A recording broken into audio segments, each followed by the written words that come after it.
Nám také píší někteří posluchači, kteří o vás vědí, že vy se věnujete radám, jak se naučit efektivně cizí jazyk, o čem jste také napsal jednu z knížek. Dokonce nám třeba napsala paní Hana Čechová, které už je přes nebo kolem 70 let a ráda by se vypravila na letní olympiádu do Londýna a do Soči. Chtěla by se naučit angličtinu a ruštinu a ptá se, jak na to co nejefektivněji.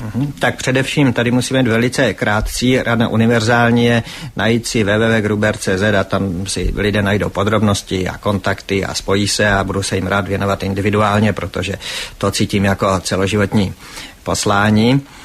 No, v podstatě my jsme to trošku už nakousli. Důležité je umění nepřestat vytrvat. To je jedna věc. No a pak jsou určité finty koncentrační, určité finty paměťové. Člověk by si měl rozvážit, než se tedy vrhne do určité učebnice, metody učitele, aby si to rozmyslel, protože je u nás v posledních letech široká poptávka. A kde je široká poptávka mého klientů, tak je široká nabídka a v té nabídce jsou i jaksi možnosti vynikající, i možnosti průměrné, i možnosti dosti zlatokopecké.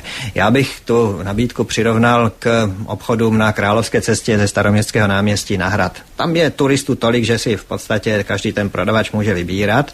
No a teď otázka zní, řečnickou jenom položím, kolik je tam těch prodejců naprosto poctivých, že by radši se oběsili ostudou, než by pivo pod čárečku milimetřík načepovali. Zase zdaleka všichni takový nejsou. Takže zdravý selský rozum, použijeme člověče dvakrát měř a jednou řeš, než věnuješ své peníze, svoji energii a svůj čas.